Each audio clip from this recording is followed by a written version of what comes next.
안녕하세요. 소개받은 염정섭이라고 합니다. 이렇게 오늘 성인 인문학 광자에 오셔서 제 강의를 들으시기 위해 이렇게 자리에 앉아 계셨고 너무 감사드리고요. 제가 이제 잠깐 소개를 좀 더 드리자면 한국 농업사를 전공하고 있고 이제 농업 기술에 대해서 좀 여러 가지 좀 살펴보고 있고요.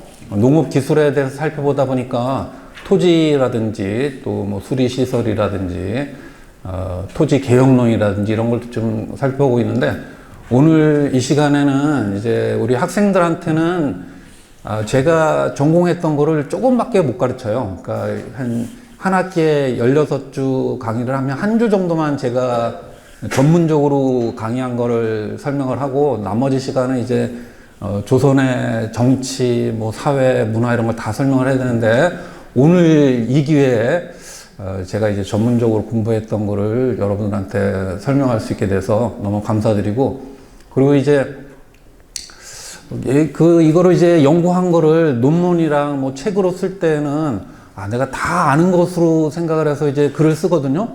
근데 이제 강연을 준비하다 보면 그렇지가 않아요. 강연을 준비해서 이제 듣는 분들한테 어떤 요령 있게 또 핵심을 잘 짚어서 설명하기 위해서는 빠져있는 것들이 굉장히 많구나, 그런 생각이 들어서 이번에 강연 준비하면서 여러 가지로 공부를 좀 더 했습니다.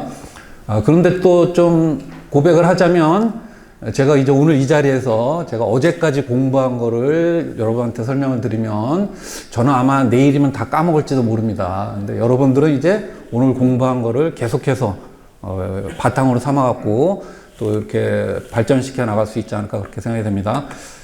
그러면은 첫 번째 부분이, 오늘 주요 내용을 제가 이제 목차로 잡지를 못했습니다. 너무 이제 어떤 논리적인 이런 전개를 하는 게 아니라 필요한 부분, 전례라든지 담배에 대한 인식의 변화라든지 담배의 유행과 상품화, 어느 정도나 유행을 했는지 이런 걸 좀 살펴보고, 그리고 고구마의 경우에도 도입과 보급, 그리고 재배법의 정리를 잡아봤는데, 이렇게 이제 담배, 고구마, 작물로만 접근하면은 조금 흥미로운 부분이라고 할 수 있는 부분이 빠지고, 또 요 두 개의 작물이 결국 우리 역사에 이 한반도에 살고 있었던 사람들한테 의미 있었던 부분이 무엇인가. 그래서 담배의 경우에는 그게 중독, 또 기호품, 상품화 이런 부분에서 좀 찾아볼 수 있다 생각을 해서 강의 안에다 그런 내용을 좀 담았고요. 고구마의 경우에는 고구마를 여러분들도 농촌에서 이제 태어나셨고 살으셨으면 많이 먹어봤을 텐데, 고구마가 어떤 의도적으로 도입이 됐어요, 우리나라에. 1763년에. 그럼 왜 그때 주목을 했느냐? 그게 이제 구황을 위해서. 그러니까 이제 흉년이 들었을 때 어떤 기근을 구제하는 그런 작물로서 주목이 된 게 고구마였습니다. 그래서 그 부분을 또 추가적으로 설명을 드리겠습니다. 그리고 이제 제가 설명을 쭉 한 다음에 잠깐 휴식 시간을 갖고 두 번째 시간에 설명을 마치고 또 질의응답하는 그런 시간을 갖도록 하겠습니다. 네, 그러면은 담배의 경우에는 여기에서 이제 우리가 좀 주목할 수 있는 게 컬럼비안 익스체인지라고 해서, 알프레드 클로스비라고 하는 사람이 제시한 어떤 역사적인 개념이에요.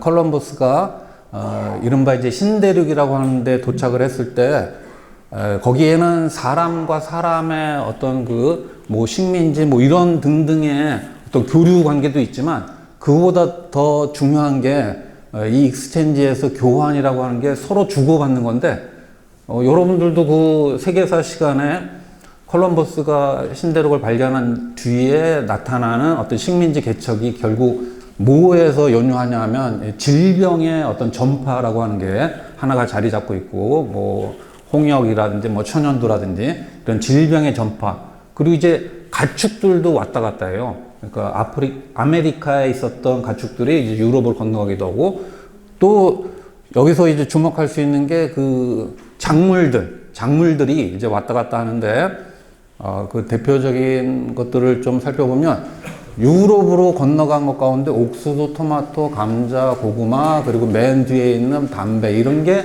굉장히 그 어떤 힘이 있는, 밑에 있는 것처럼 주요한 식량원으로 자리 잡는 그런 모습을 볼 수 있습니다. 토마토, 뭐 음식에 굉장히 많이 활용되고, 감자, 고구마, 옥수수는 뭐 사료작물로서 엄청나게 많이 재배가 되고 있습니다. 이런 것들이 있고, 반대로 또 아메리카로 건네진 것들이 밀, 쌀, 커피, 사과, 바나나 등등이 또 아메리카로 건네져서 거기서 이제 익스체인지, 교환이 이루어진다는 거죠. 생물들도 왔다 갔다 하고요. 이렇게 식량과 기업품 등의 교환이라고 하는 것이 이루어지는데, 그러면은 그런 그 식량과 기업품들이 교환되는 게 한편으로는 인간의 의지에 의해서 이렇게 왔다 갔다 하는 것도 있지만, 또 뒤에 다시 설명드리겠지만 인간의 의지하고는 다르게, 그러니까 예를 들어서 이제 담배가 전래가 되는데 이거를 당시 사람들은 의약품으로 생각해서 막 도입을 해서 하려고 하는데, 그게 아니라 사실은 사람들 중독을 시킨 거예요. 이른바 이제 그 어떤 마약과 같은 그런 상황으로 사람들을 이끌어내는 겁니다. 이른바 하이라고 하거든요. 영어로는 하이라는 상태를 이끌어내는 거예요. 그래서 온갖 군데에다가 하이를 다 덧붙일 수 있는데, 그 달리기를 하는 사람들은 러너스 하이라는 게 있어요. 3, 40분 달리다 보면. 근데 그 하이의 상태는 사실은 몸을 망가뜨리는 상태입니다. 이렇게 이제 달리다가 어느 정도 시간이 지나면 고통이 없어지지만 사실은 몸이 일부가 조금씩 그 안 좋은 그런 상황이 되는 건데, 이런 그 담배와 같은 것들도, 커피도 그런 점이 있죠. 좀 커피도 중독성이라고 하는 게, 그래서 그 이 담배에 대해서 이제 중독이라고 하는 거를 좀 키워드로 해서 설명을 드리는데요. 여기는 이제 요거는 이제 인터넷에서 따온 건데, 여러 가지 작물들, 이런 것들이 귤이라든지 사과, 뭐 바나나, 망고, 양파, 커피, 밀, 쌀, 이런 것들이 이제 아메리카로 넘어간 거고, 옥수수, 토마토, 감자, 바닐라, 담배, 이런 등등이 이제 그 유럽으로 건네진 것들입니다. 그래서 여기에서 이제 그 담배가 그럼 아메리카에서 유럽으로 건네지니까 그것과 관련해갖고 최근에 등장하는 어떤 설명이 농경의 기원이라고 하는 것이 다원적이다. 그래서 옛날에 뭐 4대 문명이라는 거를 많이 들어보셨잖아요. 뭐 중국, 여기 이런 그 어떤 여기 그 중동 지역, 메소포타미아 지역, 뭐 이런 지역들이 있는데, 사실은 이렇게 여기 이쪽에 빨간 걸로 되어 있는 라이스, 쌀과 같은 경우에는 굉장히 수변한 지역에서 그 자생을 하고 이게 이제 그걸 재배종으로 바꾼 겁니다. 반면에 여기 소금이라고 하는 게 수수인데, 여기는 굉장히 건조한 지역이에요. 건조한 지역에서는 수수가 이렇게 또 재배 작물로 자라나고 있고, 또 메소포타미아 지역에서는 이 아이콘 휘트라고 그래갖고 밀입니다.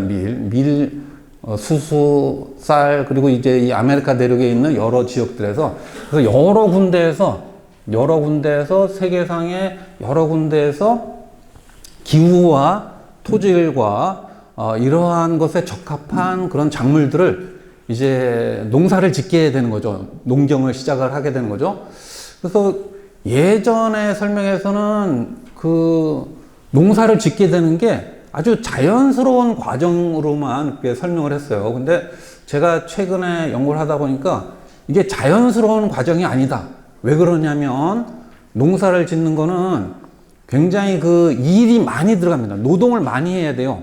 그래서 어느 사람이 이제 그 현대에서 그 아주 그 벽지에서 생활하고 있는 그런 사람들, 어떤 수렵 채집을 하고 있는 사람들의 어떤 일정 정도의 노동량, 하루의 노동량, 뭐 1년에 한 달의 노동량을 계산을 해보고, 농사 짓는 사람들의 노동량을 계산해보면 농사 짓는 사람이 훨씬 여가가 없어요. 훨씬 일을 많이 해야 돼요. 그래서 이제 최근에 제가 생각한 게, 그럼 농사를 짓기 시작한 거에는 뭔가 개개인의 어떤 그 의지뿐만 아니라 사회적인 어떤 강제나 어떤 권력의 의지나 이런 게 작용을 한 게 아닌가.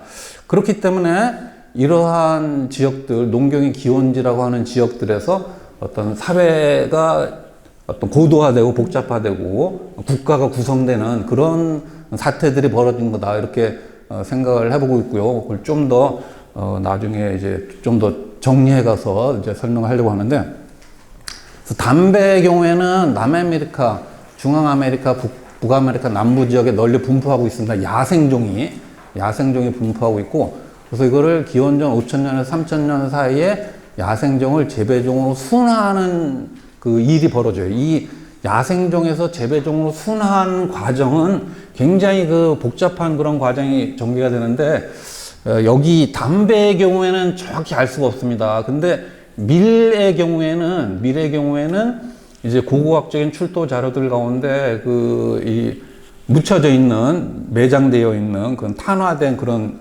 나달들, 이런 걸 통해 갖고 DNA 분석을 해요.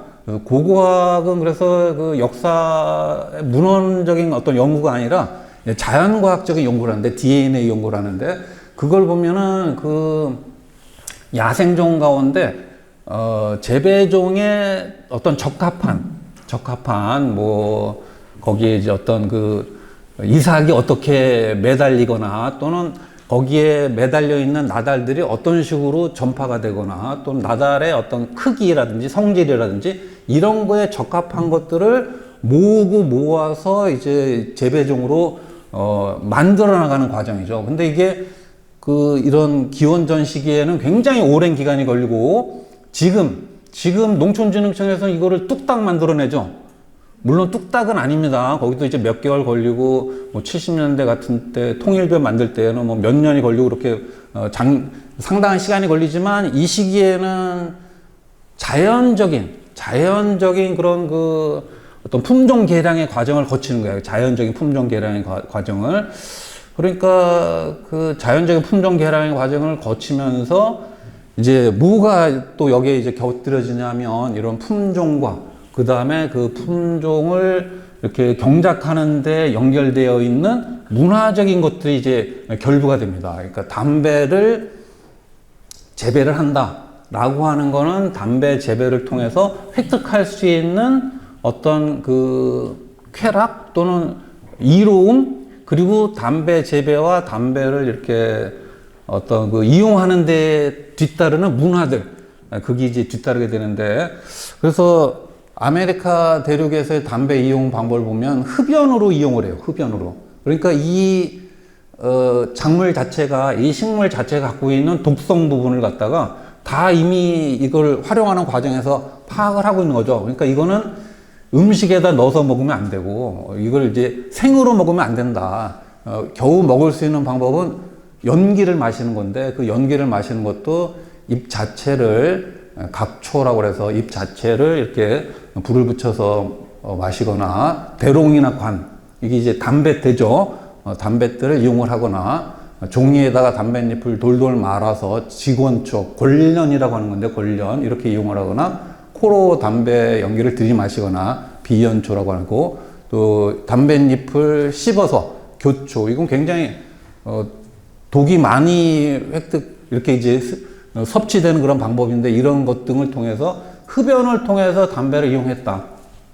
그래서 여기 오른쪽에 있는 거는 이제 신이 담배를 이용하는 그런 모습을 이제 그린 건데, 재물의 영혼이 담배 연기를 통해서 신에게 전해진다, 이러한 생각이 있었다는 거예요. 그러니까 사실 담배 연기를 이렇게 마시게 되면 어떤 그 몽롱한 어떤 정신 상태가 된다고 해야 되나, 하이된 어떤 정신 상태가 되니까 그게 이제 신과 교류하는 관계다, 이렇게 생각을 해볼 수 있는 거죠. 그러면은 이제 이러한 그 담배를 갖다가 콜럼버스 이후에 많은 사람들이 왔다 갔다 하면서 접하게 되면은, 그 사람들은 담배의 어떤 그 품종들, 그 작물 자체도 접근하는 거지만, 담배를 이용하는 방법, 담배를 이용했을 때 획득되는 어떤 이로움, 이런 것들도 이제 접하게 되는 거예요. 그래서 그 뒤에 유럽에서 이제 담배가 크게 유행을 하게 되는데, 처음에는 담배를 이제 짊어지고 배에다가 싣고 갑니다. 이제 보따리 장수처럼. 그래서 여기 현지에서 굉장히 저렴하게, 아니면 뭐 약탈을 했던지 그렇게 해서 들고 가서 배에 싣고 가가지고 거의 이제 유럽에다가 파는데, 16세기 중반부터는 직접 재배를 해요. 그 유럽 자체 내에서.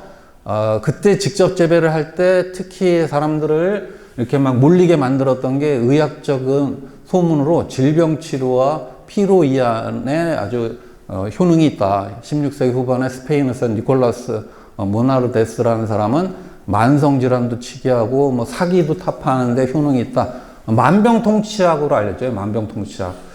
지금의 우리의 어떤 담배에 대한 상식하고는 굉장히 어긋나는 거죠. 근데 이러한 의약품으로서, 담배가 의약품으로서, 그리고 몸을 덥게 하거나 습기를 말리고 원기 완성한 상태에 이르게 한다는 이러한 식의 담배에 대한 인식은 굉장히 뿌리가 깊어요. 그러니까 이렇게 생각해 볼 수 있죠. 그 담배에 대해서 이렇게 의약품처럼 생각하는 생각들이 널리 퍼져 있다는 거는 일부 그런 효능이 있었는지도 모릅니다. 아니면은 그런 거에 효험을 받은 어떤 사람들이 있었던 게 분명하겠죠. 근데 해로움에 대해서도 또 지적하는 사람들이 등장을 하는데요. 이제 유럽에서 유행을 하다가, 제가 이제 설명하려고 하는 거, 이제 조선에 어떻게 전래됐느냐를 설명을 해야 되니까, 유럽에서 유행하다가 중국에 전래가 됩니다. 여기 요 말력자의 력자는 요 밑에 거로 바꿔야 되는데 제가 못 바꿨습니다. 이 력자, 달력력자를 써야 되는데요. 말력 말년에 담바고를 가진 사람이 장천에 들어왔다. 그러니까 담배가 들어온 거예요. 담배. 그 다음에 요 밑에 거의 기사, 장계빈의 경합전서라는 책에 나와 있는 걸 보면 복건 광동에서 나와서 남부 지역에서 심고 있다. 요거는 담배가 들어온 거고, 요거는 이제 재배를 시작을 한 거예요. 그래갖고 흡연이 확대되고 유행하고 담배 소비가 막 증가하니까 재물이 낭비가 된다고 그래서 1639년, 43년에 금연령을 발표하고 이걸 막으려고 해요. 근데 막아 적겠습니까? 못 막았겠습니까? 당연히 이제 못 막았죠. 담배가, 그러니까 이게 사람을 이제 현혹하는 그런 존재가 되는 겁니다. 일본의 경우를 봐도 1573년에서 1615년 사이에 전래가 됐는데, 이건 특히 네덜란드 상인들이 와갖고 막 전파를 해요. 이게 파는 거죠. 그러다가 이제 나가사키에서 재배를 시작을 해갖고 전국에 퍼졌는데, 이게 18세기의 편찬데 화한 삼재도회라는 책이 있습니다. 화한 삼재도회. 그러니까 삼재도회를 본따서 요 앞에 있는 화자는 일본을 의미하는 거예요. 그러니까 일본과 어떤 중국의 삼재도회를 이제 통합을 했다. 거기에 보면 경장연중의 시유지, 본초 강목 미제지, 경장연중이라고 하는 게 일본 연호예요. 게이초라고 그래서 1596년에서 1615년 사이에 처음으로 일본에 들어왔기 때문에 본초 강목에는 실려 있지 않다. 이렇게 하고, 폭발적인 인기가 있어서 도요토미 히데요시 등이 금연령으로 재배 금지시키지만, 결국에 가서는 이렇게 이제 금령으로는 해결이 안 되는 상태가 되니까 결국에선 1725년에 세금을 부과하는 걸로 해서 금령을 해지시킵니다. 근데 이거는 담배를 그래도 좀 풀어놓는 거예요.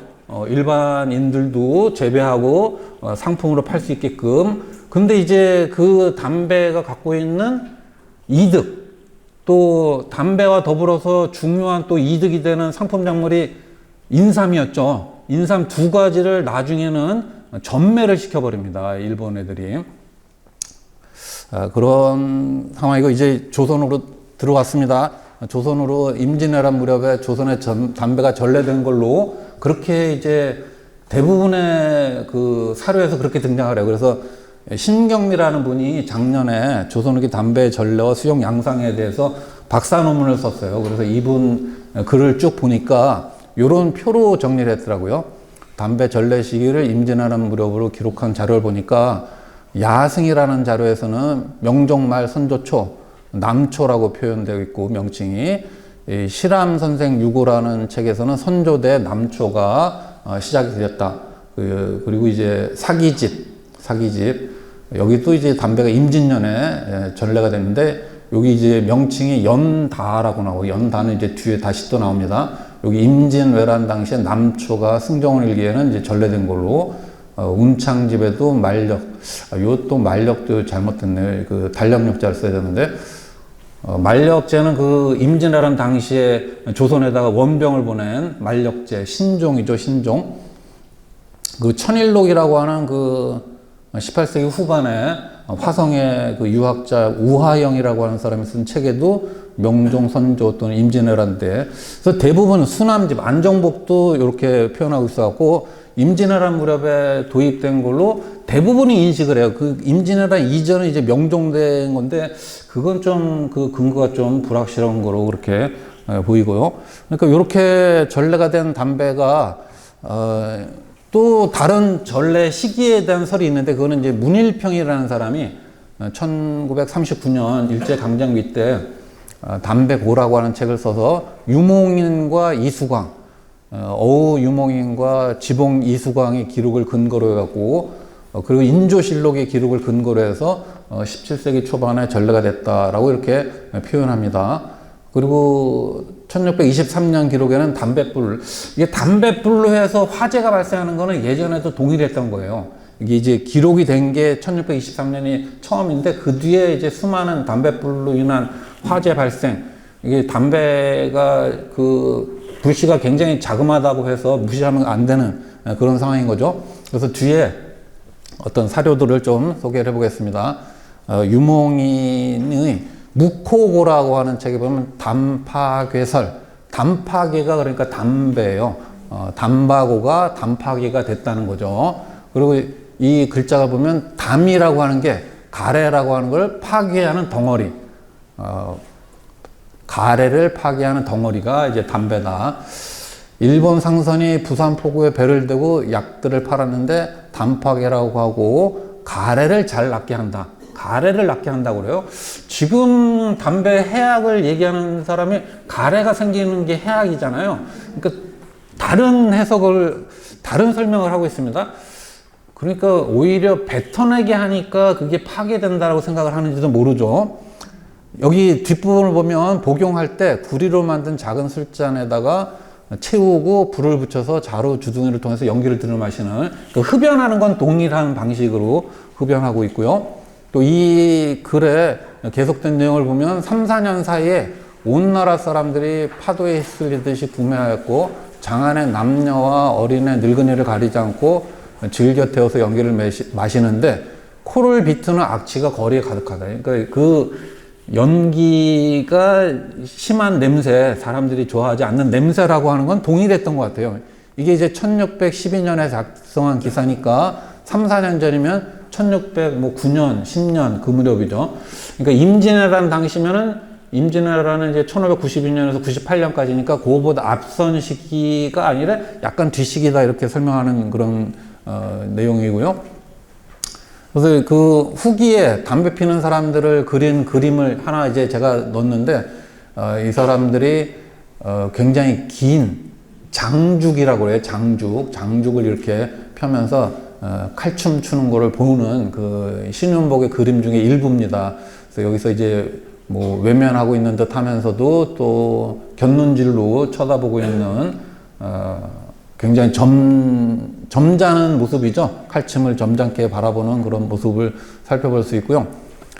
요 기사는 좀 앞으로 좀 옮겼어야 되는데 제가 자리를 잘 못 잡았습니다. 임해군이 지은 걸로 추정되는 연초라는 시예요. 그래서 요 밑에 걸 먼저 보시면 오스키 겐타쿠라고 하는 일본 사람입니다. 그 사람의 얼록이라고 하는 글에 다 한문 많이 공부하셨죠? 한자 예전에 많이 공부하셨을 테니까 저 학생들한테 이런 거 안 읽어주는데 여러분들은 다 아실 테니까 조선 왕자 울해군을 임해군으로 파악하는 겁니다. 연초의 시, 연초라는 시가 제어 가등청정 군영중 소자군, 가등청정 갓도 기요마사의 군영 가운데서 지은 거라고 전해지고 있다. 운은 이제 인용을 하는 겁니다. 누군가 이렇게 들었거나 아니면 봤거나 출처 이상, 출처는 알 수가 없는데 동강의 등자신이라는 사람이 소억기야. 이 소는 오늘 아침에도 학생들한테 그렇게 강의를 했는데 이 억자와 기자가 뒤에서 수식을 해주는 거예요. 그래서 억은 이제 머리로 기억한 거고 기는 기록한 거예요. 머리로 기억해서 기록한 바이다.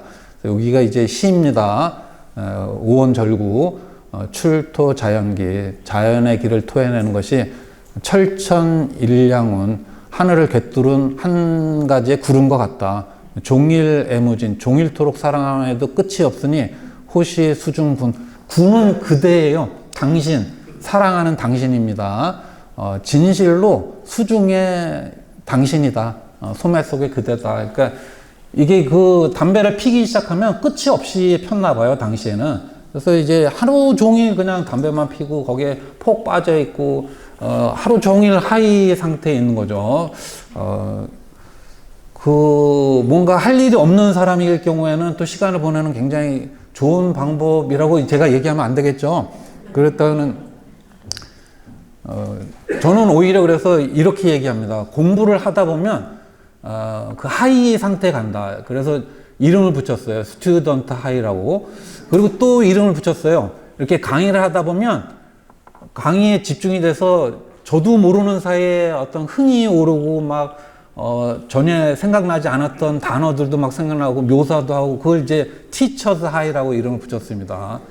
오늘 지금 그 상황에 지금 점점 가고 있는 것 같은데요. 인조실록도 보면 이제 좀 비슷비슷한 기사들이 계속 나오는데, 일본에서 생산되는 풀인데 큰 것은 7, 8천 되고 가늘게 썰어서 대나무통이나 은 주석통에 넣어서 불을 붙여서 연기를 빨아들이는 겁니다. 쓰고 맵고 가래를 치료하고, 가래를 치료한다는 게 계속 나와요. 소화도 소화시킨다는 건 또 현대에서도 좀 통용이 되나 봐요. 흡연하는 분들이 늘 얘기하는 게 있잖아요. 식후에 연초하는. 그게 좀 뭔가 연관이 있어요. 근데 이거는 과학적인 설명은 아닙니다. 제가 얘기하는 거는 과학자가 아니니까. 역사학자로서의 어떤 현상과 그 현상에 대한 설명, 그리고 그것이 이제 사람들의 마음속에서 인과관계에 있으면 그게 하나의 어떤 역사적인 인식이 되는 거니까요. 그런 점을 설명하고 있습니다. 오래 피우면 간의 기운을 손상하고 눈을 어둡게 한다는 그런 설명도 덧붙이고 있고, 이게 이제 이 인조실록 기사에서 1638년 기사지만 요 중간에 병진 정사년에 바다를 건너서 들어왔다. 그 병진 정사년이 1616년, 17년이에요. 그래서 처음에는 많지 않았는데 신유 임술년은 이게 1619년, 20년 이래 피우지 않는 사람이 없어 손님을 대하면 빈번히 차와 술을 담배로 대신해서 연다 또는 연주라고 해갖고, 연다는 연기 나는 차, 연주는 연기 나는 술. 그래서 요 연다와 연주가 곧 담배를 형용하는 단어입니다. 그래서 종자를 받아서 서로 교역하기도 하는, 이걸 이제 매매하는, 이제 수요가 많이 증가를 하게 되면 반드시 이제 생산에 종사하는 사람이 등장하잖아요. 대량 생산하는 사람도 등장하고, 그런 유행의 상황과 어떤 이 전래되는 시기에 대한 설명하고 있는데, 물론 이런 실록 기사에서도 이렇게 등장하고 1616년 17년 이렇게 등장하고 있는데, 그 외에 다른 기사들에서는 전부 다 임진왜란 전후로 얘기를 하고 있어갖고, 그게 맞는 거로 이제 대체적으로 통설적으로는 설명을 할 수 있을 것 같습니다. 그리고 하멜 표류기에도 그런 내용들이 담겨져 있는데, 1653년에 일본으로 가다가 풍랑을 만나서 제주도에 표류했는데, 조선 정부에서 억류돼서 억류됐지만 여러 가지 일을 많이 해요. 조선을 탈출해서 네덜란드 돌아가갖고 표류기를 적었어요. 이러한 인생에서의 굉장히 우여곡절을 겪은 그런 경험들을 기록으로 많이 남겨요. 그래서 우리 성종대 최부라고 하는 사람도, 그 사람은 제주도에서 이제 인천으로 가다가 풍랑을 만나서 어디에 광동성에 표류를 해요. 그래서 그 사람도 최부 표획이라고 하는 아주 굉장히 긴 그런 기록을 남겼죠.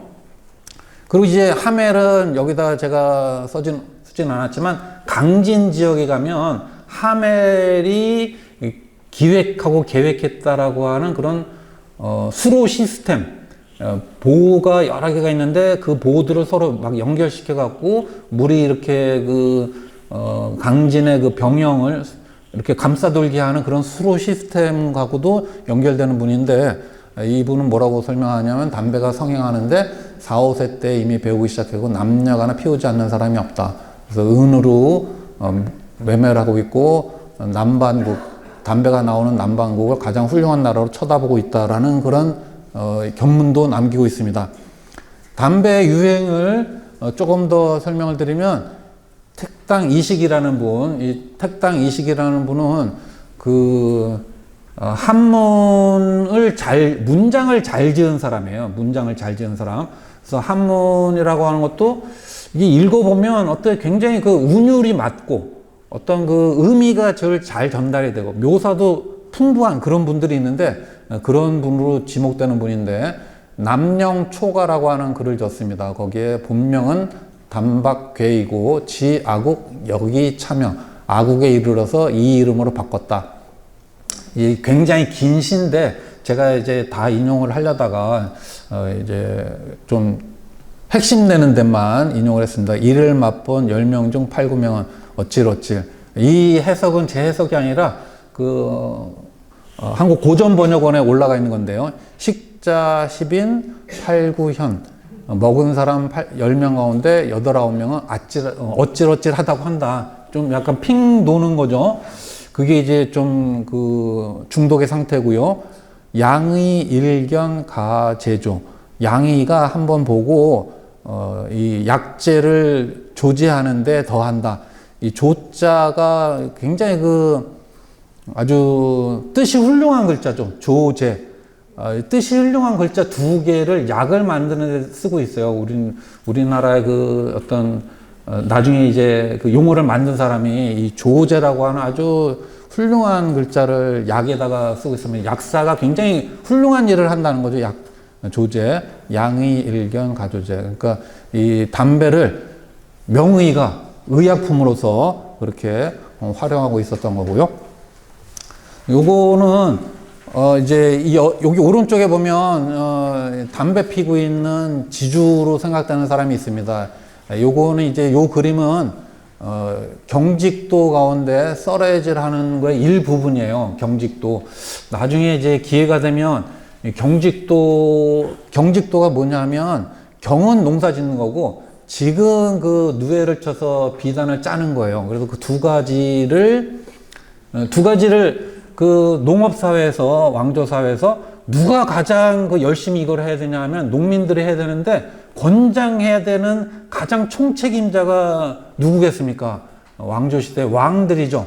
그래서 왕들한테 송대부터 경직도라고 하는 거를 그려가지고 왕한테 선물한다고 해야 되나요? 이거를 옆에다 끼고 계속해서 좀 늘 즐겨 보십시오라고 해서 이제 그려서 이제 올려요. 근데 공교롭게도 송나라 때도 만들고 그 뒤에도 명대, 청대도 만들고 우리나라에서도 만들었어요. 우리나라에서도. 그리고 그거를 본받아갖고 근대 시기에서도 비슷하게 그린 위작들도 있고 그런데요. 여기 보면 요거는 이제 모내기 하는 장면이죠. 모내기를 둘러싸고 이걸 이제 인류학자들이 분석한 거는 공간의 어떤 간격을 맞춰서 대충 심는다. 그래서 막모라고 이렇게 이름을 붙이는 사람도 있어요. 근데 막모라고 하는 거는 어떤 막 살다, 막대 먹었다. 그래서 막자가 좀 안 좋은 형용어잖아요. 그래서 정간식, 간격을 맞춰서 한다. 정간식으로 해야 된다는 게 이제 제 주장이고, 그게 왜 그런 명칭이 나오냐면 정조식이라고 하는 게 있어요. 정조식. 일본 애들이 1910년대, 20년대에 이른바 계량농법이라고 하는 걸 보급을 하면서 간격을 맞춰서 모내기를 해야 된다. 거기에서 출발하는 게 못줄이라고 하는 거예요.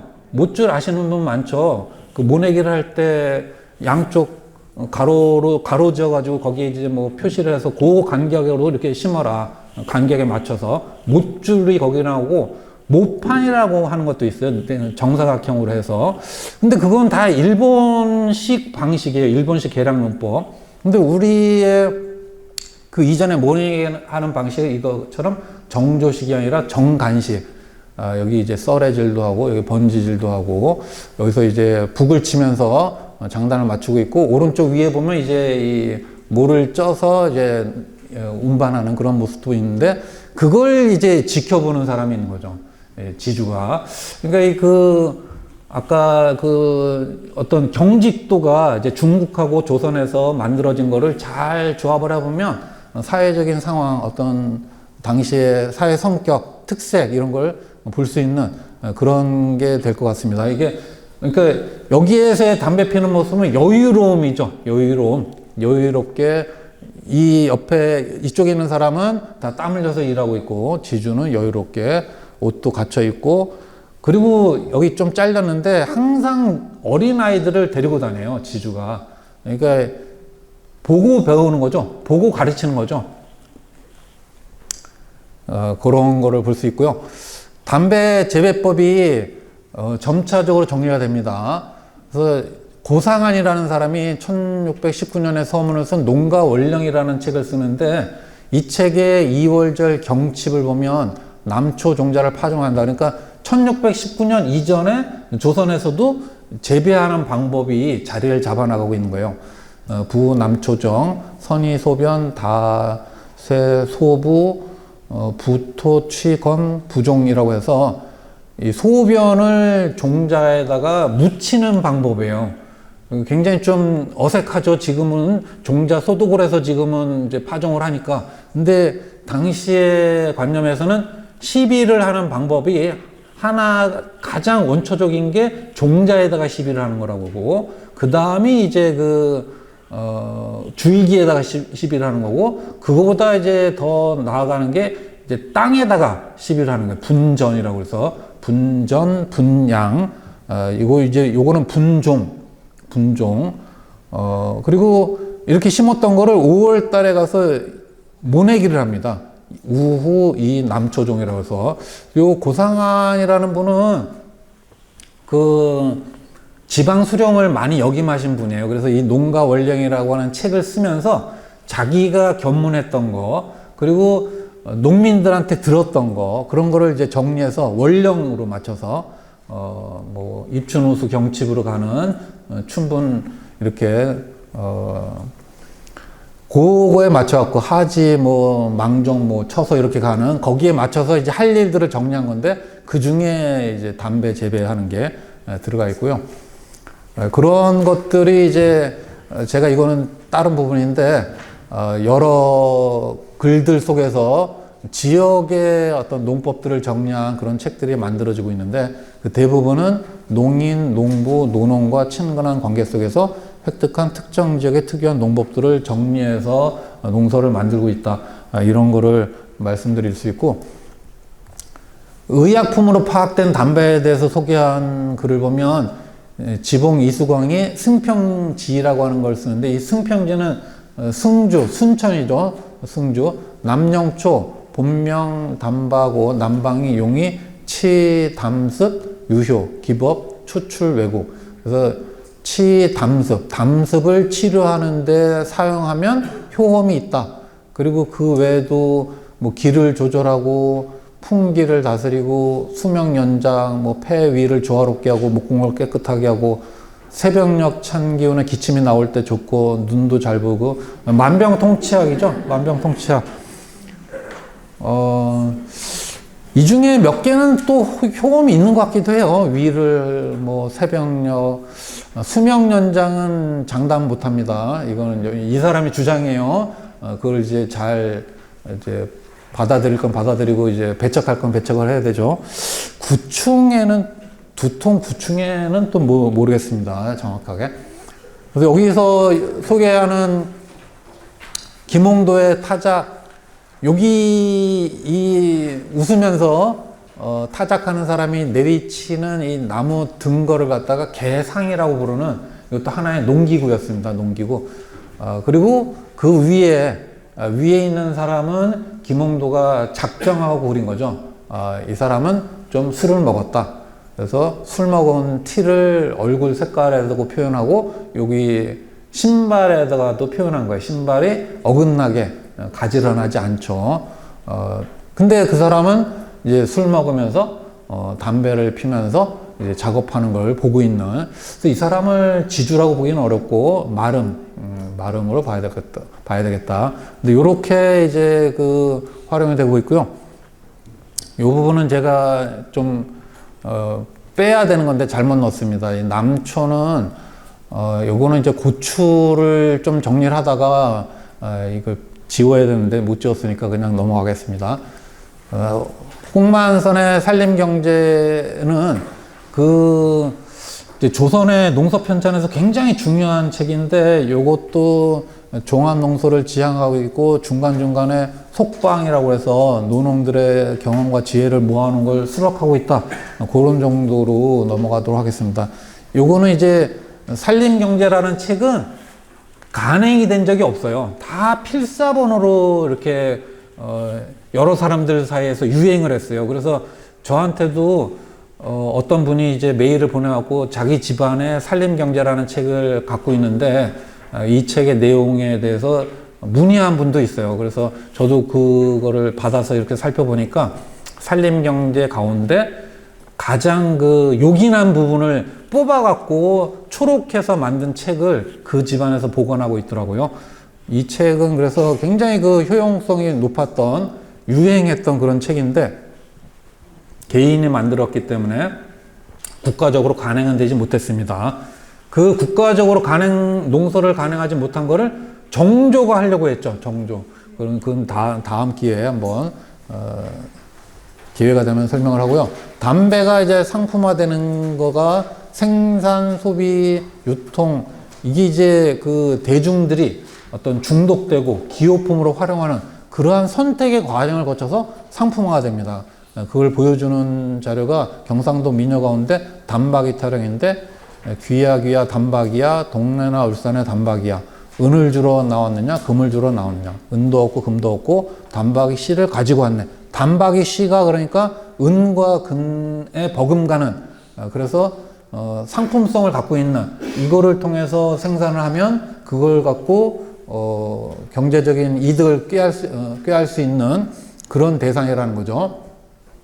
그래서 상업적인 농업이라고 해서 조선 후기에 많은 생산 부분에서 시장을 생각하는 물론 그 시장이 세계 시장은 아니에요. 뭐 전국 시장도 아니고 첫 1차로는 그 지역에 있는 장시들 거기서 조금 벗어나면 어떤 대장 뭐 강경이라든지 나주라든지 뭐 칠천포라든지 이런 대장 또 거기서 조금 더 유행을 하면 서울 이런 식의 그 시장을 생각하는 그런 생산을 하는데 시골에서의 농업 생산은 거기에 굉장한 초점을 맞추고 있어요.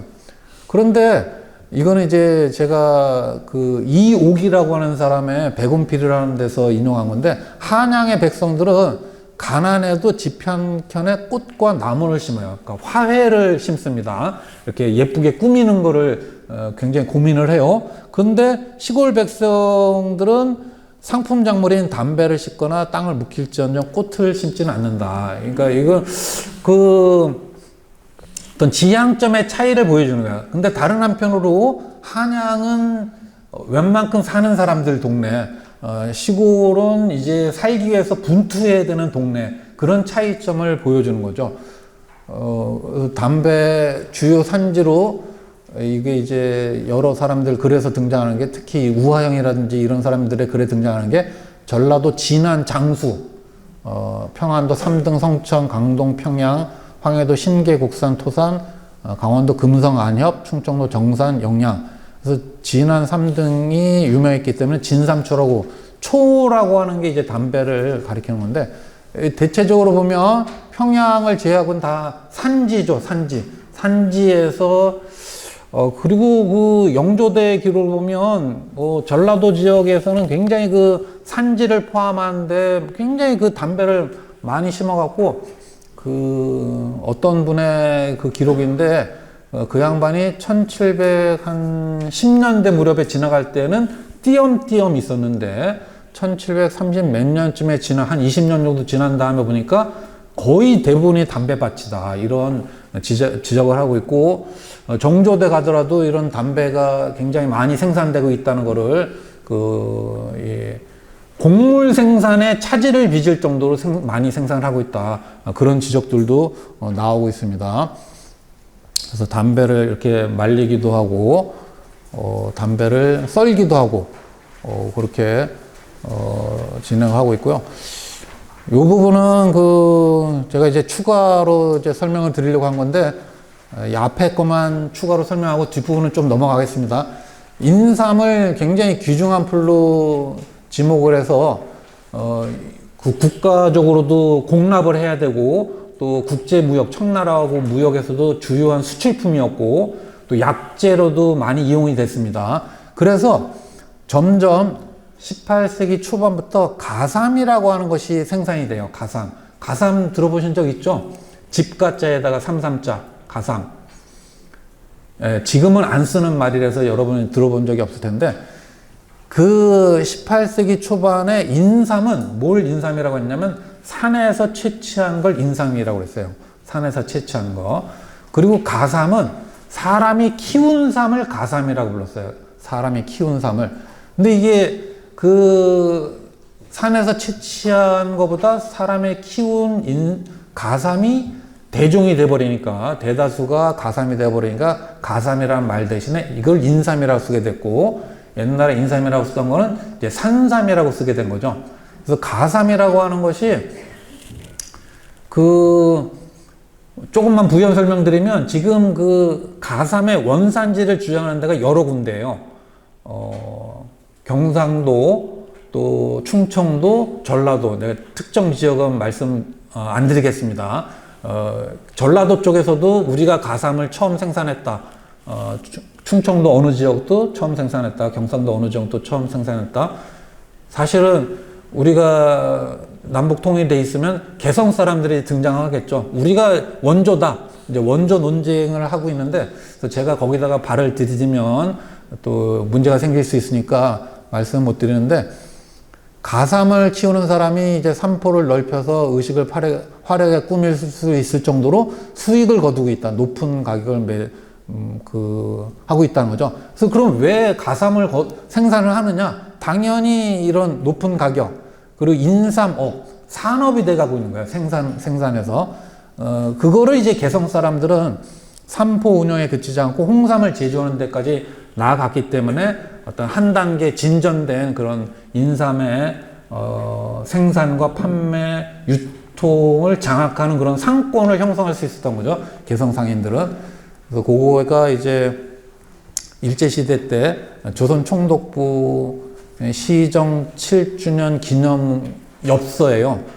거기 보면 이렇게 산포에다가 인삼 꽃까지 그려서 이렇게, 여긴 개성의 인삼 재배라고 나오죠. 개성 인삼로 재배 포장이라고 해갖고, 그러니까 이때는 이제 가삼이란 말을 안 써요. 그냥 인삼이란 말을 쓰는 단계에 들어가 있습니다. 요 뒷부분은 이옥의 백운필이라는 데서 이렇게 여러 가지 상업적인 농업과 관련된 부분을 쭉 설명한 부분인데, 요 부분은 좀 건너뛰고, 요 소에 대해서 소개한 것만 좀 곁들여서 말씀드리고, 소에 대해서 얘기한 것 좀만 마무리한 다음에 잠깐 쉬어 가도록 하겠습니다.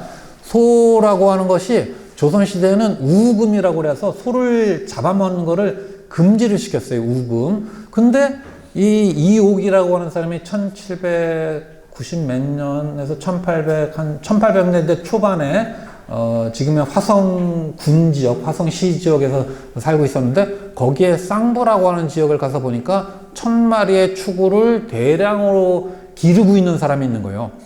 그래서 이 쌍부라고 하는 지역은 수원에서 굉장히 멀지 않은 지역에 살고 있는데 1000마리를 키우고 있다고 하니까 대량 생산하고 있는 거예요. 그 대량 생산하는 소를 어디에다 쓰기 위해서 대량 생산하고 있는가? 그거를 좀 당시의 어떤 사회적인 배경 속에서 찾아보니까 요런 거를 찾을 수가 있었어요. 난로회라고 하는 어떤 이런 모임인데, 쉽게 얘기해서 소고기 먹는 모임이에요.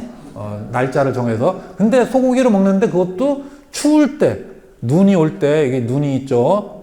야외에서 불을 펴갖고 옹기종기 모여서 모자도 쓰고 그러면서 양념을 해서 구워 먹는, 이게 또 유행을 해요.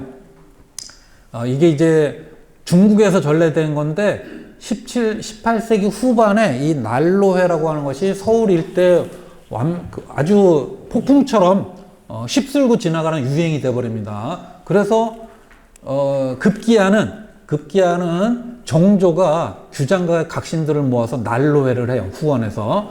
그러면 이제 여러분들이 짐작하는 대로 그게 서울에서만 그치지 않았겠죠. 그 유행이 점차 이제 다른 지역으로 넘어갑니다. 그래서 여기 박지원도 이런 거에 대해서 세태를 설명하는데, 성엽이라는 사람이 그린 이 야연이라는 데서도 모자도 쓰고 불 피우고 이제 야외에서 술 먹으면서 고기를 구워 먹는. 그래갖고 제가 찾은 기록에는 그 지방에서 충청도에 수령들이 모여서 난로회를 해요. 수령들이 모여서. 그럼 이제 거기서 또 한 단계 진전이 되죠. 일반 민들도 난로회를 했을 거로 추정이 됩니다. 아직 그 자료는 제가 찾지는 못했는데, 그 소고기를 필요로 하는 그런 그 수요가 있으니까 공급을 위해서 소를 그렇게 많이 키우는. 그래서 이게 그 우금이라고 하는 것이 어떤 때는 강화됐다가 어떤 때는 좀 풀렸다가, 그러니까 참 그 정부의 정책이라고 하는 거에 따라서 어떨 때는 소고기를 소를 잡아먹었다고 처벌을 받기도 하고, 어떤 때는 그냥 슬쩍 넘어가기도 하고, 그런 게 예전에도 동일하다는 것을 볼 수 있는데요.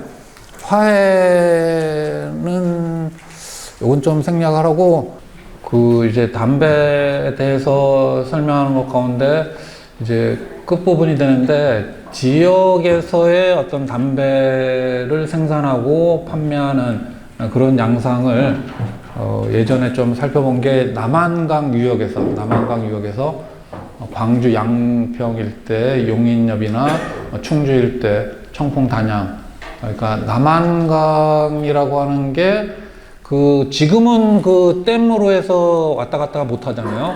근데 원래는 그 두모포 뚝섬 있는 데에서 충주까지 배로 댐목으로 왔다 갔다 할 수 있었고, 충주에서 이제 내려오는 데는 며칠도 안 걸리고 올라가는 건 좀 더 걸리지만, 이게 육로를 이용하는 것보다 훨씬 더 빠른 어떤 수송로였어요.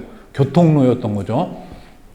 그래서 그 중간중간에 있는 나루터라고 하는 게 수은 교통, 물자 운송, 범인 식별을 위한 어떤 군사적인, 또 호패법 실시와 같은 어떤 행정적인, 또 조세징수 이런 역할을 수행하던 곳이었고, 그래서 행정적 군사적인 기능을 수행을 중심적으로 하다가 점차 경제적인 기능을 수행하는 곳이 이제 나루터가 된 거죠. 그 대표적인 게 이제 그 강경포라고 하는 굉장히 큰 포구가 있습니다. 근데 지금은 강경포가 포구가 아니에요. 왜냐하면 그 금강 하구원에 의해서 막혀 있어요, 거기가. 그래서 제가 예전에 그쪽에 현지 조사를 가서 보니까 금강의 강경포로부터 그 하구원에 이르기까지 군데군데 많은 포구들이 있더라고요. 근데 그 포구들이 지금은 다 그냥 말만 포구죠. 그전에는 그 키강이라고 그래서 키수역이라고 그래갖고 염분이 있는 물하고 담수 사이를 왔다 갔다 자라는 그런 물고기들, 그게 뭐 넘쳐나던 곳이었는데 그게 이제 지금 전혀 사라졌고, 물론 하구원에 의해서 거기 이제 홍수 피해를 막아주는 그런 효능은 있지만, 근데 이제 그 강 주변에 있는 나루터들이 이런 역할을 하고 있었는데, 거기에 이제 이런 해선이라든지 강선이라든지 협선이라든지 이런 것이 왔다 갔다 하면서 수온 발달은 이제 이건 좀 여러분 이제 읽어보시면 충분히 알 수 있을 부분이고요. 포구라고 하는 게 강이나 내 바닷물이 드나드는 곳인데, 남한강에는 뭐 거의 좀 그렇게 많지 않았습니다. 그렇지만 거기에서도 그 북한강 유역과 남한강 유역에 시장들이 분포를 하고 있어갖고, 포구와 시장이 연결되는 게 조선후기 상업 발달에서 핵심적인 부분인데, 그런 게 이 각현의 소포구, 그리고 그걸 연결하는 중심포구, 각도의 대포구, 그래서 낙동강하고의 칠성포라든지 영산강하고의 법성포, 사진포, 금강의 강경포 이런 중심지가 상품 유통의 중심지였고 그 중심지를 통해서 담배나 그 밖에 상품 작물, 뭐 미국, 뭐 땔감 이런 거 등등이 유통이 되고 있었던 거죠. 이게 이제 서울을 감싸고 있는 한강이라서 그 서울 경자를 써서 경강이라고 그럽니다. 경강에 여기 서빙고도 있고 여기 전고평이 살고지 다리입니다. 살고지. 여기가 이제 신촌. 요 가운데를 이렇게 지나가는 게 이게 청계천이죠. 청계천. 요런 거 하고 그 다음에 제가 이제 지도 몇 가지를 보여드릴 텐데 도성 3군문 분계 지도라고 해서 이거는 도성 3군문 분계 지도라고 해갖고 훈련도감 금이영 어영청이 도성을 나눠서 맡은 그런 지도예요. 이게 영조대에 만들어진 지도인데 영조대에 이제 그 서울을 지키는 전략이 바뀌어요. 서울을 지키는 전략이 도성을 방비하는 것 중심으로 바뀝니다. 숙종 때까지는 도성의 주변을 방비하는 방식이었어요. 그 숙종 때까지는. 그래서 숙종 때 강화되는 게 북한산성, 그리고 남한산성, 그리고 강화도 이런 데가 이제 강화되는 게 숙종 때인데 영조가 생각해 보니까 그게 아니다. 도성을 방해해야 된다. 그래서 도성을 훈련도감 여기 중간에 그래서 이름들이 적혀져 있습니다. 훈련도감 금영 어영청 중심으로. 근데 이제 주목되는 거는 그 중간에 이 청계천을 비롯해 갖고 여러 지역들이 오밀조밀하게 이제 그 발달하고 있는 건데 그걸 좀 더 정확하게 보여주는 지도가 자도성지 삼강도, 도성으로부터 삼강에 이르는 도. 이 삼강이라고 하는 건 뭘 의미하냐면 서울을 감싸들고 돌아가는 경강 가운데 주요한 어떤 상품 유통의 중심지, 그걸 삼강이라고 부른 거야. 한강, 서강, 여기 마포, 한강, 서강, 마포 그 세 군데가 가장 중심지였던 거죠. 여기가 두모포, 압구정. 근데 압구정 자리는 여기가 아닌데요. 여기 정릉 이런 게 등등이 있고 요 중간에 가면 이제 그 동작진, 한강진 그런 데가 중심지인데 이 지도에서 주목되는 게 이 그 서빙고라든지 두모포라든지 여기 뭐 서강이라든지 용산, 마포 이런 등등의 집들이 그려져 있다는 거예요. 그러니까 여기가 포구로서 상업 중심지로서 거기서 객주, 여각 이런 사람들이 활동하고 있는 그런 그 공간이었다는 겁니다. 그래서 서울의 범위가 이 도성 주변에 이 성 밑이라고 해서 성저라고 하는데 성저 그리고 한강변까지 점차 서울의 범위가 이제 그 커져 나가는 거죠. 확대되어 나가는 거죠. 그러다가 이제 이 강의 남쪽, 강남이 개발되는 거는 이제 어떤 근대, 현대에 들어와서 그 이후의 시기인 거죠. 그래서 그 담배 관련돼서는 연초전, 절초전이라고 하는 시전이 편성이 돼갖고 담배도 팔고 썬 담뱃잎도 팔고 전국 각지의 담배가 이런 통로를 통해서 지방에서 소모될 건 지방에서 소모되고 대포구, 뭐 중소포구 그리고 이 보부상, 소상인 등을 통해서 서울로 대도시로 강경의 남초전, 뭐 평양의 절초전, 고성의 남초전 이런 등등으로 퍼져나가고 있어요. 이제 유통이 되고 있는 거죠. 유통.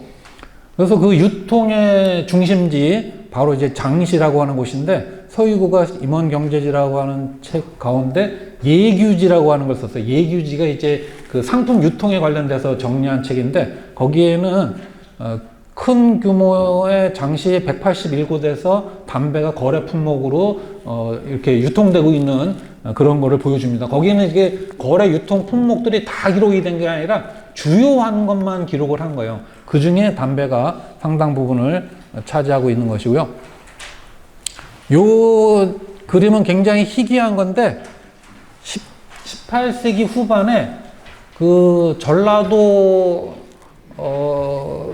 그 고흥 지역, 그러니까 당시에는 고흥이 아니라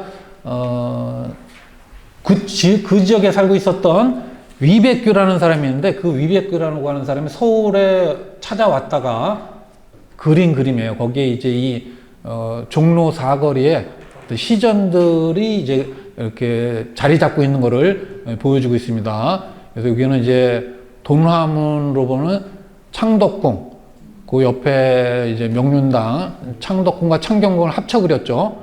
그리고 이제 왼쪽에 경복궁, 경복궁은 18세기 말이니까 비어있는 빈터죠. 빈터만 그려져 있고, 이쪽에 이제 다른 경희궁 이렇게 그려져 있습니다. 여기 창덕궁, 창경궁과 같이 그려져 있고, 이쪽에는 이제 성균관, 동대문, 뭐 광희문, 수구문. 광희문, 수구문은 좀 안 좋은 그런 옛날 이야기들이 많이 전해지는 곳이죠. 그리고 여기 이제 광진, 삼전, 한강, 여기가 동작, 뭐 마포, 용산 뭐 이렇게 나가는 그 서울의 어떤 중심적인 포구들도 그려져 있습니다. 그래서 이렇게 이제 서울 시전 아래 아까 얘기한 그 절초전, 연초전이 자리 잡고 있었던 거고요. 그 외에 이제 이 경기 가명도에 보이는 이 기와집 담벼락에 붙어 있는 초가로 만들어진 어떤 임시로 만들어진 그런 공간, 이걸 이제 가가라고 부르다가 이제 가게로 불러서 가로상점이라고 하는데, 이런 데서도 이제 어떤 그 유통이 되는 그런 품목 중에 하나였겠죠. 지금은 이제 이 경기감사가 이렇게 이제 왕래하는 거예요. 그래서 옆에 있는 사람들이 이제 엎드려서 이제 얼굴을 좀 숙이고 있는 거죠. 그리고 구경하는 사람들, 이 구경하는 사람들이 조선 후기 어떤 그림 속에서의 핵심적인 포인트예요. 이 구경하는 사람들. 이 사람들 가운데 왕의 행차를 구경하는 사람들을 뭐라고 불렀냐면 관광객이라고 불렀어요. 관광객. 멀리서 이렇게. 그래서 여러분 나중에 이런 강의에서 그 정조가 화성 행차, 화성 행렬도 그걸 보면 군데군데 관광하는 사람들 굉장히 많아요. 그래서 그 전에 조금만 더 말씀드리면, 그 전에는 그냥 행사만 그렸다고 친다면 18세기 후반에 가면서는 이제 일반 민들을 그림 속에다가 기록화 속에다가 포함을 시켜서 그리기 시작을 해요. 그게 이제 그 정치 사상 쪽으로 보면 민국 의식이라고 이제 이태인 선생님이라는 분이 얘기한 건데, 백성과 국가를 이제 연결시켜서, 근데 이제 그거는 오해하시면 안 됩니다. 이제 민주로서의 민국이 아니라 백성과 나라라는 뜻이에요. 지금의 민국은 민의 나라라는 뜻이죠. 대한민국은 민주니까. 근데 이때는 왕이 주권자예요. 왕이 주권자니까 백성과 나라를 연결시켜서 생각하는 주체도 왕이에요. 왕과 대행자로서의 관리들. 근데 지금은 민의 대신하는 사람이죠. 대변자죠. 국회의원이나 대통령이나. 그러니까 국회의원이나 대통령은 민의를 따라야 되는 게 민주주의 제도예요. 이때는 백성을 생각을 해주면 돼요. 그러니까 민본이 그거예요. 위민과 민본은 민주하고 아주 천양지차가 있습니다. 주체가 다른 거예요. 민주는 민이 주체고 위민과 민본은 왕이 주체인 거죠. 왕이. 근데 이런 데에서도 그런 그 관료들은 왕의 대행자예요. 왕의 대행자로서의 권위를 갖고 있으니까 이렇게 그 몸을 굽히는 굴신이라고 하는데 그런 어떤 행위들을 하고 있는 거고요. 제가 얘기한 포인트는 이런 가로 상점에서도 여러 가지 그 상품들이 거래가 되고 있고, 이건 이제 근대기에 찍힌 사진에 보면 남해문박의 칠패시장은 물론 어류가 중심이긴 하지만 이런 시장에서 또 서대문 밖에 나무시장과 같은 이런 시장에서 이게 뭐 낙이나 이런 데서 나무를 전부 다 실어 놓고 와서 이렇게 팔고 그걸 또 사가는, 왜냐하면 이제 서울 주변에서는 직접 나무를 구하는 게 어려워요.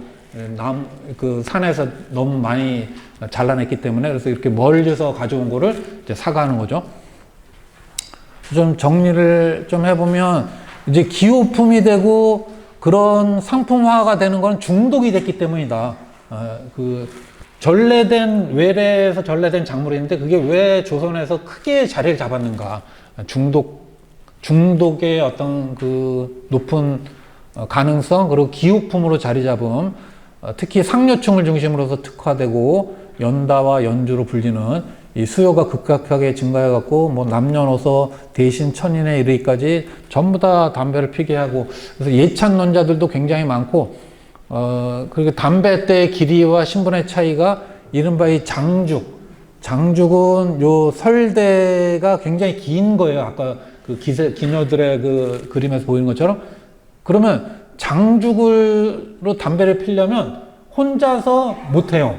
혼자서 못합니다. 여기 이제 물부리를 빨고 있으면 누가 여기서 불을 붙여줘야 돼요. 하인이 불을 붙여줘야 됩니다. 곰방대는 이렇게 손을 뻗쳐갖고 할 수 있지만 장죽의 경우는 그게 안 되니까 이제 역사학자들이 길이가 길면 신분이 높다. 담뱃대의 길이는 신분의 길이와 어떤 비례한다. 그런 얘기를 하는 거고, 이익이라고 하는 사람은 굉장히 그 보수주의자고 원칙론자예요. 성호 이익. 이 사람이 이제 성호 사설에다가 남초에 대해서도 이렇게 10가지 해로운 거를 적어놨고 크게 3가지를 얘기했어요. 냄새가 나빠서 심신을 제기하고 신을 접하는 걸 방해한다. 심신의 어떤 그 손상, 심신의 손상, 그 다음에 재물의 소모, 그리고 시간의 허비. 3가지가 가장 나쁘다. 이 3가지는 어떤 점에서 나쁜 거냐 하면, 이 유학에서의 어떤 자기 자신의 다스림, 극기라든지 뭐 수신제가라든지 이것이 바탕이 돼야 관료도 되고 이런 거죠. 그러니까 수신제가를 하지 못한 사람이 관료가 되고 누군가를 다스리려고 하고 누군가에게 뭔가를 하려고 하는 것 자체가 유학에서는 허용이 안 되는 거예요. 그래서 자기의 어떤 신변에 흠결이 있는 사람은 관료로 나가려고 하질 않아요. 공부만 하려고 하지. 예전에 이제 그 병자호란 한 당시에 강화도에서 순절했던 김상헌의 형 김상용의 집안은 굉장히 그 번성을 하죠. 그렇지만 거기에서 순절하지 못하고 그 도망쳤던 윤선거라고 하는 사람은, 그 사람은 윤증이라고 하는 사람의 아버지거든요. 윤선거하고 송시열이 이제 같이 공부한 동문수학한 처지인데, 윤선거는 자기가 강화도에서 깨끗하지 못한 행실을 펼쳤다. 그래서 자기 고향에 내려가서 그냥 은거 생활을 해요. 송시열은 떵떵거리는 그런 어떤 그 김상헌 그 집안은 떵떵거리는 그런 생활을 하는데, 그런 걸 보면 이 이익이 생각한, 이 보수주의자로서 원칙론자로서 이익이 생각하는 심신, 재물, 시간 허비 이런 것 등등. 그래서 그 사람은 학문에 힘썼으면 대연이 될 것이고, 글쓰기에 힘쓰면 문장을 성취하고, 일을 했으면 부유하게 될 것이다. 담배, 해악은 이러한 몸에 관련된 것들도 있지만 결국 자기 수양에 이제 반대가 된다. 제 강의가 슬슬 이제 담배는 해롭다는 쪽으로 기울어지고 있는 것 같습니다. 담배 피우시는 분들한테 제가 굉장히 죄송스럽습니다. 이건 제 이익의 얘기를 제가 전해드리는 거고, 그 사람이 말로 하지 못했던 걸 좀 풀어서, 이 수련에는 도움이 안 된다, 담배가. 근데 도움이 되는 분도 있을 수 있으니까 그거는 좀 감안해서 들어주시면 좋겠습니다. 그래서 이렇게 담배 관련된 도구로서 뭐 담배를 그래서 올려놓는 그런 휴연대라고 하는 도구들도 있고, 민속박물관에 소장되어 있는 거고요. 나전, 당초문, 연초합, 여기다 이제 담배 가루를 모아두는 그런 연초합이라고 하는 것도 있고요. 그리고 어떤 여인이 이제 찍힌 사진인데 다듬이질을 하면서 옆에 이제 담뱃들을 놓고, 이제 중간중간에 일하다가 이제 필요할 때 한 모금씩 하는 그런 거를 살펴볼 수 있습니다. 이거는 이제 지규식이라는 사람이 쓴 하재일기라고 하는 건데, 이 사람은 그 광주 분원에서 공인 생활을 했던 사람이에요. 그러니까 그 어떤 물품의 상인 역할을 했던 사람인데, 그 사람도 남긴 일기 기록을 보면 1891년에 여기도 그렇게, 이게 이제 번역문이긴 하지만 상께서 동릉에 거동하셨다. 이 동릉이 이제 동구름을 가리키는 걸로 생각이 드는데, 날이 채 밝기도 전에 남한경이 일어나 앉아서 나라를 불러 관광하자고 쳤다. 이게 관광이 임금이 행차하는 걸 구경하는 거예요. 잠자리에서 일어나 촛불을 켜고, 이건 물론 이제 번역문입니다. 원래 한문이 따로 있고요. 담배를 피우고 날이 밝기를 기다려 세수하고, 그러니까 어떤 정신을 일깨우는 도구로서 담배를 쓰고 있는 거를 또 찾아볼 수 있습니다. 그리고 여기는 이제 시장 풍경을 19세기 후반에 그러는 건데, 뭐 배추, 이쪽에 이제 그 막 꼭두새들 어떤 그 놀이하는 것들도 있고, 여기 이제 음식을 팔고 뭐 이런 것들도 있는데, 중간에 이런 그 장사하는 그런 사람들 모습과 더불어서 이제 그 담배 피는 그런 모습들도 중간에 흡연하는 뭐 사람들도 생생하게 그려져 있는 그런 걸 볼 수 있습니다. 조금 빨리 하면은 이제 5일장에서 주요한 거래 품목으로 담배가 활용되고 있었다는 것을 설명을 드렸고, 장시도 마찬가지고요. 이런 걸 이제 좀 더 종합적으로 정리하면, 전란 시기에 조선에 전래돼서 의약품으로 활용이 되고 의약품으로 인식이 됐고, 그리고 자리를 잡기로는 중독의 어떤 상황 속에서 기호품으로 자리를 잡게 되고요. 이러한 수요가 증가하니까 상품 작물로서 농업 생산에 커다란 지분을 차지하게 됩니다. 그래서 이런 상품 작물로서의 경제활동, 기호품으로서의 문화활동에 담배가 커다란 부분을 차지하게 됩니다. 이런 것들은 결국 외래 작물이 토착화되어가는 과정이고, 그 토착화의 주요한 요인이 되었던 것은 이런 그 기호품 그리고 상품 작물, 이런 점에 놓여 있다고 할 수 있겠고요. 나중에 홍삼과 더불어서 국가적인 전매 물품이 됐습니다. 지금도 맨 마찬가지죠. 물론 독점적인 전매는 아니지만 홍삼과 더불어 갖고 담배도 국가에서 많은 부분을 관장하고 있고, 그게 이제 그 전에는 이제 국가가 독점하다가 이제 외국의 상품들, 외국의 담배들, 또 그 정관장 이외에 다른 홍삼 제품들도 등장을 하고 있습니다. 그래서 한국의 담배로 정립된 거로 생각이 된다. 담배가 이러이러한 과정을 거쳐서 중간에 뭐 해로움을 얘기하는 사람도 있고, 뭐 좋다고 얘기하는 사람도 있고, 그런 과정을 거쳤고요. 고구마의 경우를 조금 짤막하게 좀 설명을 드리면, 고구마는 이것도 마찬가지로 그 컬럼비안 익스체인지에 의해서 유럽에 전해지고, 그게 또 아시아로 전해진 겁니다. 그러니까 그 유통의 통로를 보면 굉장히 그 아주 정치 경제적인 문제뿐만 아니라 어떤 제국주의라든지 식민지 쟁탈전이라든지 그런 거랑 연결이 돼요. 이 작물의 유래라고 하는 게 아메리카 지역의 야생정에서 출발을 해서 식물학적으로 보면 이거는 이제 뿌리에 해당되는 걸 먹는 거죠. 고구마는 뿌리에 해당되는 걸 먹는 건데요. 전파 과정을 보면 유럽으로 건너가서 베트남, 필리핀이 이제 여성으로 등장을 하는데, 거기에 전래가 되고, 중국에도 전래가 되고, 또 류쿠, 사스마, 스시마에 이제 17세기 초반에 도입이 됩니다. 17세기 초반에. 그리고 이제 스시마에는 이제 그 18세기 초반에 이제 점차적으로 이제 북상을 하고 있는 거죠. 그러다가 조선에서 고구마가 전래가 되게 되는데, 두 사람이 주요한 역할을 해요. 조엄과 광필리라고 하는 사람. 근데 두 사람은 동일한 목적을 갖고 있어요. 바로 고구마를 구황작물로 활용할 수 있을 것이다. 구황작물로 활용할 수 있을 것이다. 이러한 가능성에 주목을 한 거예요. 조엄도 1763년에 조선통신사의 정사로 일본으로 건너갑니다. 중간에 이제 대마도를 거쳐가는 거죠. 거기에서 스시마에서 대마도에서 고구마의 종자를 구해갖고 동래부로 보내줘요. 동래부로.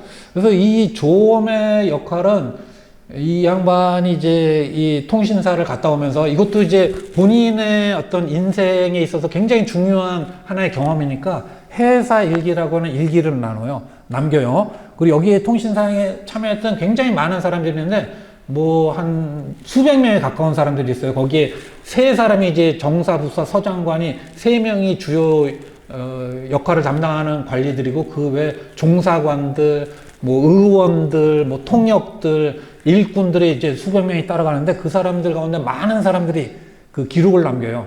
뭐 원중거라든지 김인겸이라든지 뒤에 나옵니다. 그리고 이제 강필리라고 하는 사람은 1765년에 동네 부사로 부임해갖고, 고구마를 우리가 들여와야 되겠다.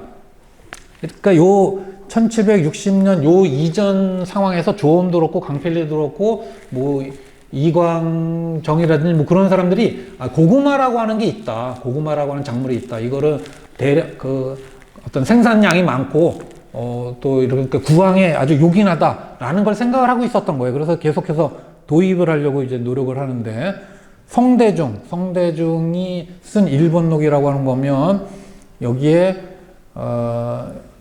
요 넷째 줄, 감전은 최근에 민광 지역에서 들어왔는데 돌밭에 심고 사람들이 이것에 힘입어서 먹고 살기 있기 때문에 효자우라고 한다. 사스마 이모는 아니고 무슨 이모라고 한다. 이렇게 감저가 이제 그 한자 표현이고 일본에서의 표현은 효자우. 이 감저가 이제 우리나라에서는 고구마라고 불린 거죠. 근데 이제 어떤 학자분의 조사에 따르면 고구마를 감저라고 하는 지역도 상당수가 남아있어요. 저기 제주도라든지 부산 쪽이라든지 뭐 이런 쪽에는 여전히 지금도 고구마라고 하지 않고 감저라고 부르는 데가 남아있습니다. 성대중의 기록이 이렇고요. 김인겸이라는 사람이 일동장유가라고 하는 가사를 남겼어요. 여기서는 효자토란 심어두고 근로구황한다거늘 모양은 하수오요 그 맛은 극히 좋다. 이 씨를 얻어다가 아우게 심어두고 진실로 좋건만은 시절이 통하나. 이 시절이 통하나요는 이제 해석하는 사람이 종자 관리가 어렵다는 걸 표현하는 거라고 그래요. 중간에 보면 우리나라에 심어두면 진실로 좋겠다. 그리고 이거를 어디다 쓰고 있느냐? 구황에 쓰고 있다. 이 황이 이제 흉년을 가리켜요. 흉년에 굶주린 사람들을 구하는 걸 구황이라고 그래, 구황. 이거는 조선이라는 국가가 유지되는 데 있어서 굉장히 중요한 역할을 담당하는 게 구황이에요, 구황. 이거를 이제 조선 국가가 이제 농민들에게 부세 수치, 군역부과 삼정문란 이런 것만 얘기를 하는데, 사실은 이 구황이 굉장히 중요한 국가의 정책과 정책 집행의 하나였어요. 그래서 이제 여기에다가 황자에다가 옆에다가 정사정자를 써서 황정이라고 부르는 게 있어요. 그래서 그 네 가지가 가장 중요해요. 그러한 어떤 지침들이 남아있는 게 있습니다. 그래서 이런 성대중, 김인겸 이외에 많은 조엄이라든지 이런 사람들 대부분이 굉장히 다양하게 고구마를 경험하고 있고 그걸 이제 전해주고 있습니다. 근데 스시마에서의 고구마 재배법의 경우에는 요 사람 이름은 제가 읽는 법을 모르는데 도산눌암이라고 하는 사람이 3가지의 농소를 편찬해서 재배법을 정리해서 보급을 하고 있었다는 거예요. 그래서 그거를 조엄 등 통신사들의 견문에서 전해지게 된 거예요. 그러니까 조엄 등의 일행이 대마도 스시마에 도착했을 때 거기서 발견한 거는 고구마라고 하는 물품도 발견했지만 고구마를 어떻게 짓고 있구나라는 재배법도 발견한 겁니다. 그래서 그거를 같이 도입을 한 거예요. 그러니까 물건만 도입하는 경우는 없어요. 물건만 도입하는 게 없고 재배법 거기에다가 덧붙여서 좀 더 확대시키면 문화.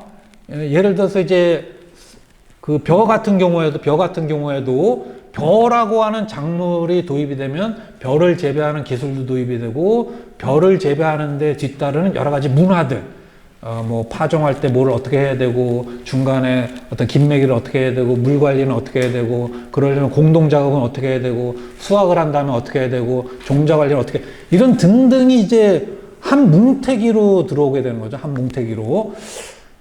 이 고구마의 경우는 그래서 제가 예전에 주목한 게 이거는 외래 작물로서 도입 시기가 정확하고 도입에 관련된 여러 가지 기록들이 남아 있어서 그걸 좀 총정리를 해볼 수가 있었는데 이때 이제 조엄 등은 바로 물품 종자와 일본에서의 고구마 재배법 이거를 이제 도입을 한 거고요.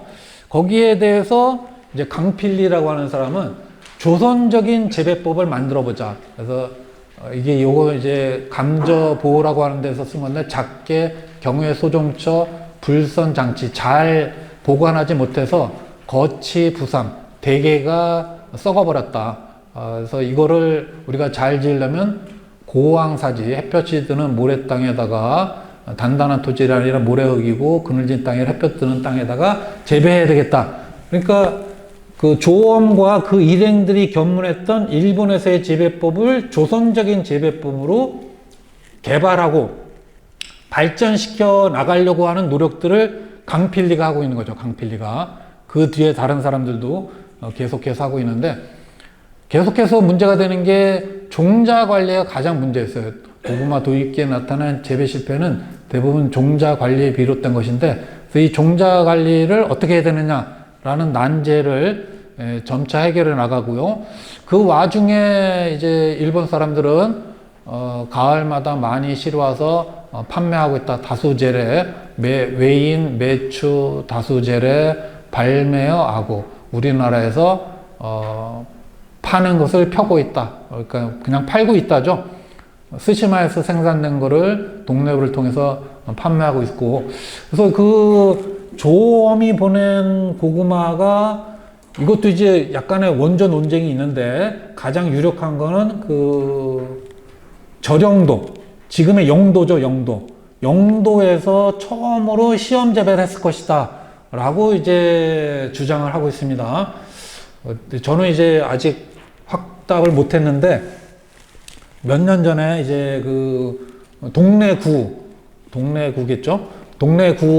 동래구청에서 이제 저령도에 이제 고구마를 시험 재배한 거를 기념하는 학술대회에 가서 제가 이제 토론으로 참여를 했는데, 그분들 바람은 여기가 이제 최초의 시험 재배지다. 이걸 이제 좀 얘기를 해줬으면 하는 바람인데, 저는 이제 확신이 없어갖고 그 얘기를 못했습니다.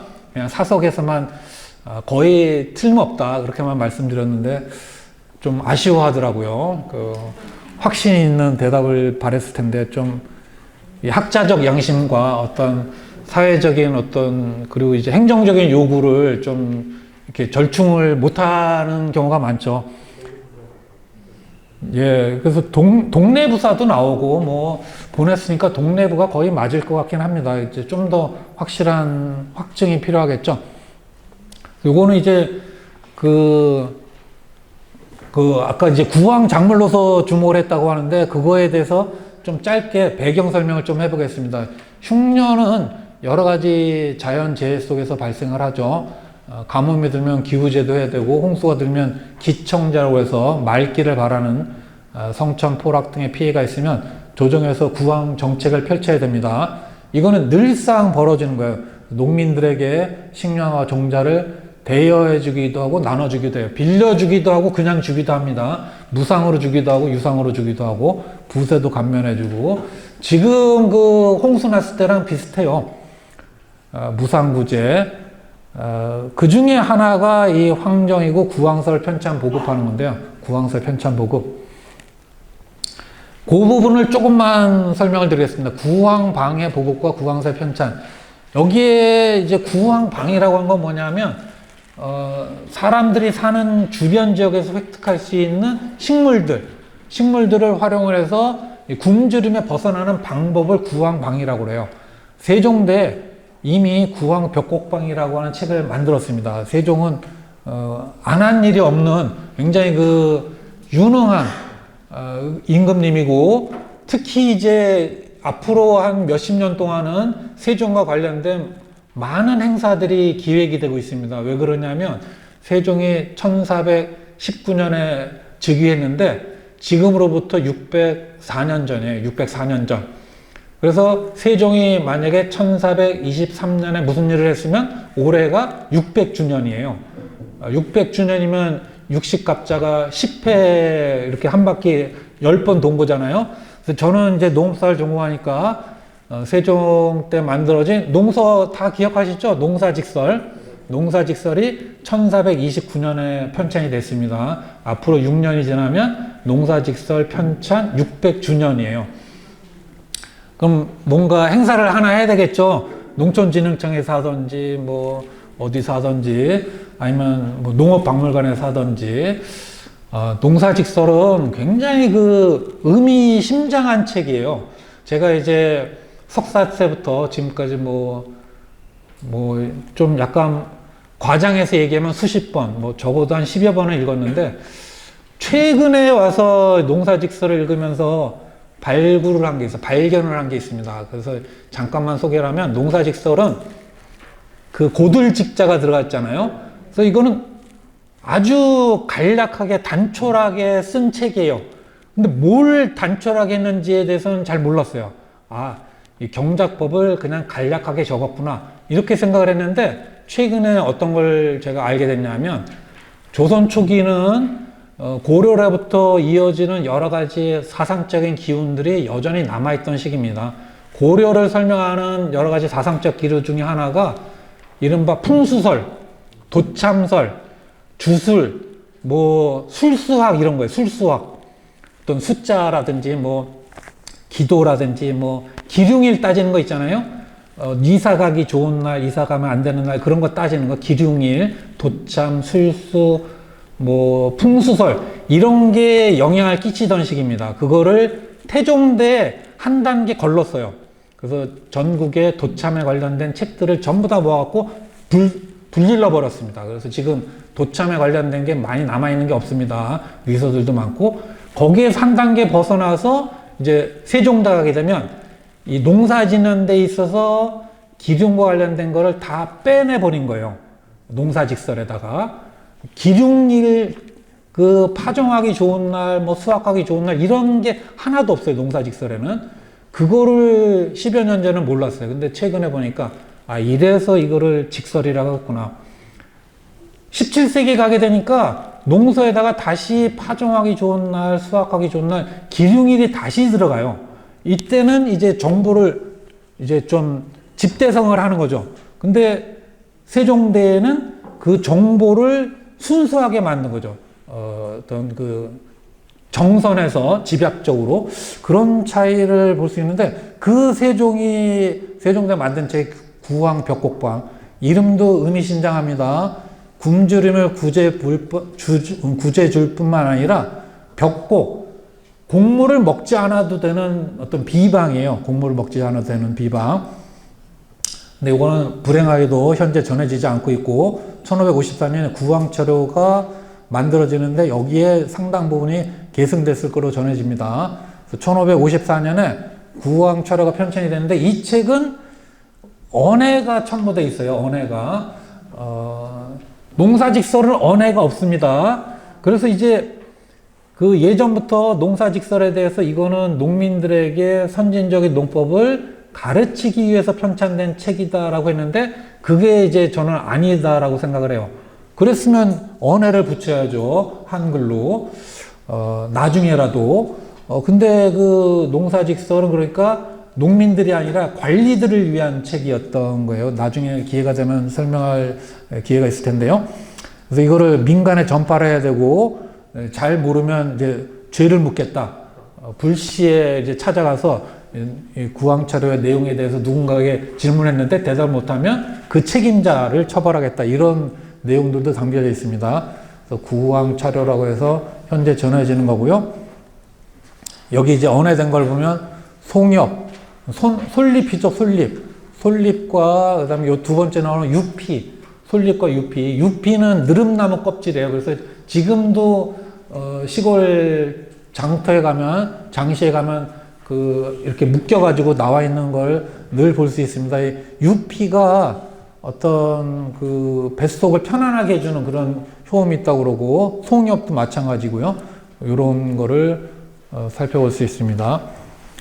그리고 이러한 게 이제 어떤 거냐면, 이제 굶주릴 때 그런 거를 굶주림을 이겨낼 수 있는 그런 기술들.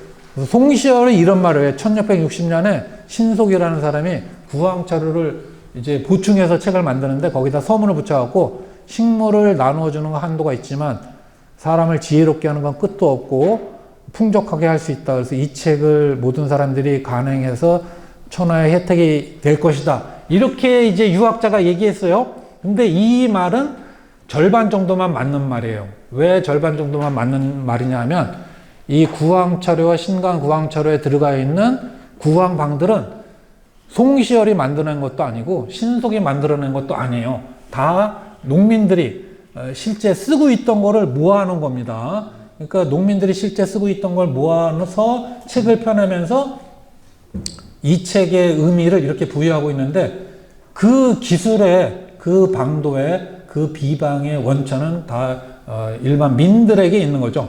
그래서 제가 이 농업에 관련된 거, 뭐 구황에 관련된 거, 이런 거에 관련된 책들은 천문이나 과학이나 의학이나 뭐 율학이나 이런 책들하고는 성격이 다르다. 근데 우리나라는 1920년대, 30년대부터 행정 지도 기관이 각지의 농촌에 이제 파견돼 가지고 농촌 지도사 다들 아시죠? 농촌 지도사처럼 농사 짓는 방법을 갖다가 강권하기도 하고 권유하기도 하고 유인하기도 하고 뭐 시범을 보이기도 하는 그런 체제에 너무 익숙해져 있었던 거예요. 그래서 예전에 선생님들은 농업 기술을 전파하는데 농민들에게 전파하는데 요긴한 책이라고 봤던 거는 사실은 좀 달리 봐야 되는 그런 점들이 있습니다.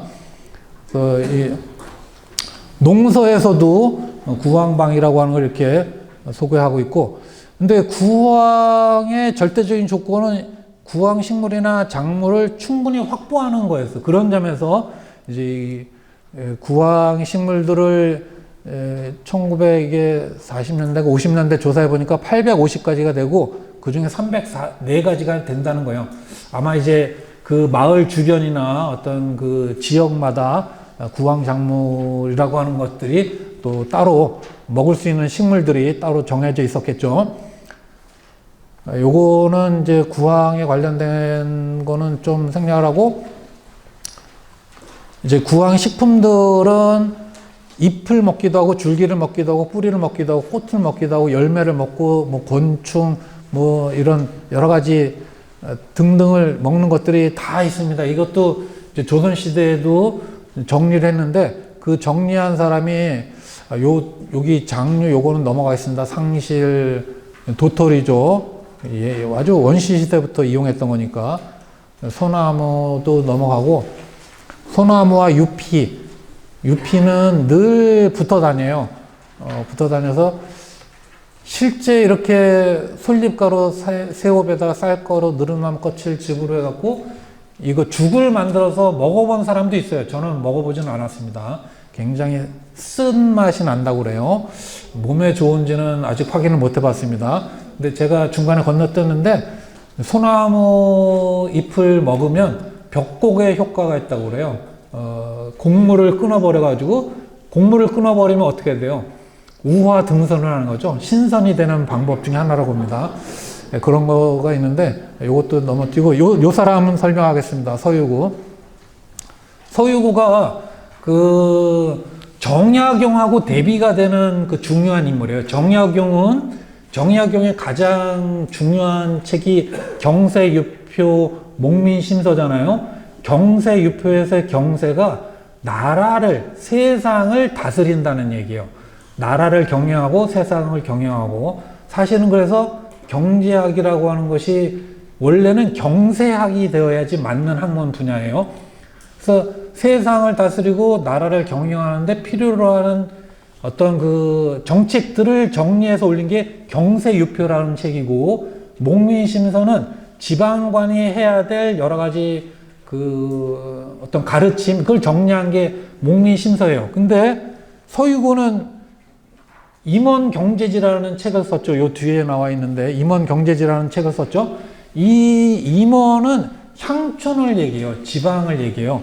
향촌에서 경제하는 데 필요로 하는 내용들을 총 정리를 했어요. 그래서 이 그 정약용이 2살 위인데, 정약용은 국가경영, 서유구는 어떤 사족의 향촌살이, 향촌에서 살아가는 법, 사족의 향촌살이에 관련된 걸 정리해서, 그래서 두 사람이 많은 학자들이 뭔가 교류가 있었을 거다. 왜냐하면 규장각에도 같이 근무했고, 같이 어떤 정조와 친근하게 지냈고, 여러 가지 어떤 관련이 있으니까.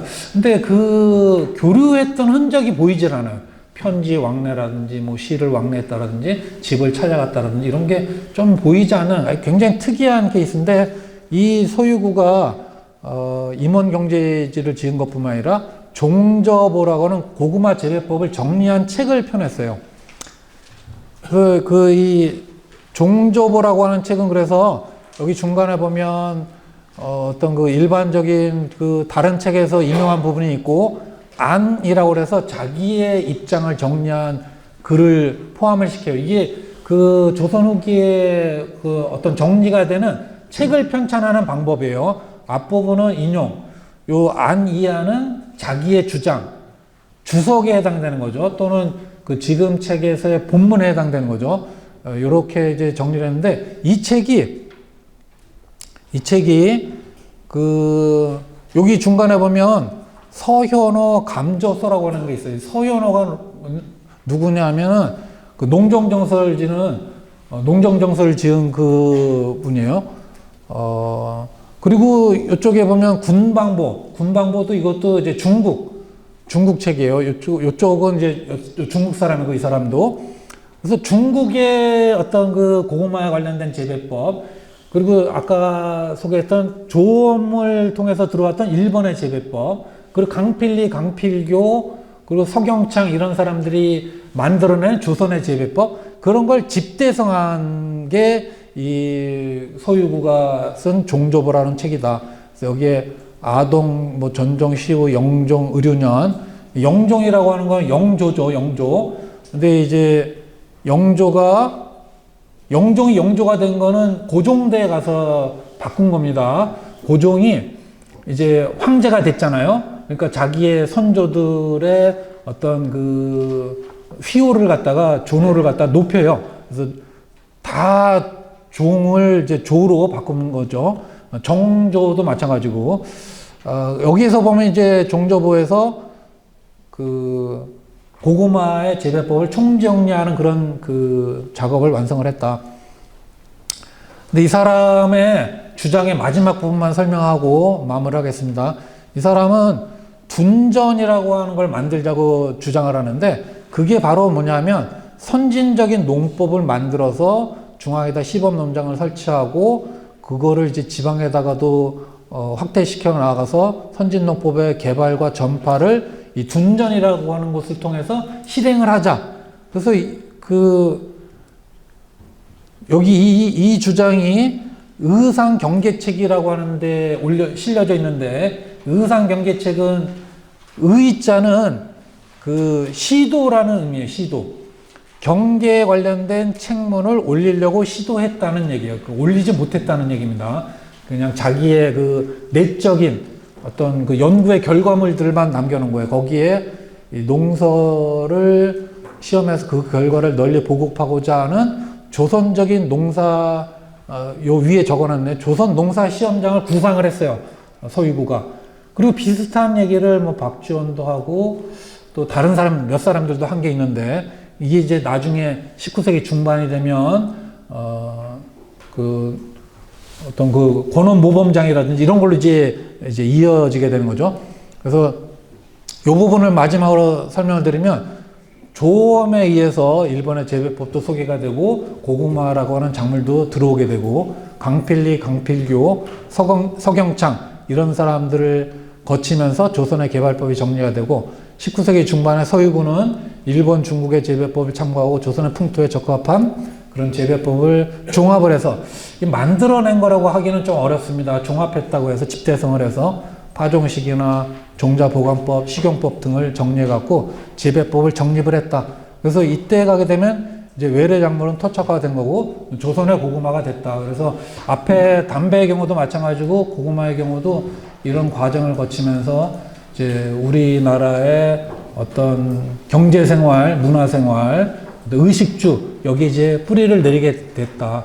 그래서 그거는 처음에 들어온 게 어떤 의도에 의해서 들어온지는 담배의 경우는 명확하지 않지만, 이 고구마의 경우는 너무나 명확해요. 구황작물로 도입을 했다. 근데 그게 이제 구황작물로서 처음부터 자리를 잡지는 못해요. 이제 지금 설명한 것처럼 재배법은 정리가 되지만 그게 이제 자리를 잡아나가게 되는 거는 20세기에 들어와서 1900년대 이후에 들어와서, 왜냐하면 이거는 그 벼라든지 보리라든지 이걸 대체하는 그런 그 전투가 필요하니까 훨씬 더 어떤 사회적인 수요가 늘어나는 시기에 가서야 어떤 하나의 그 대안으로서 자리를 잡게 된다. 그렇지만 그 과정에는 이러한 어떤 그 자리를 잡게 만들어가기 위해서 재배법도 정리하는 그런 노력들이 있었다. 이렇게 정리를 해볼 수 있겠습니다. 예, 그러면은 시간이 굉장히 많이 지났는데요. 여러분들에게 저도 이렇게 강연을 준비하면서 많은 도움을 받았고, 오늘 조금이라도 도움을 받으셨으면 감사드리겠습니다. 이상 마치겠습니다.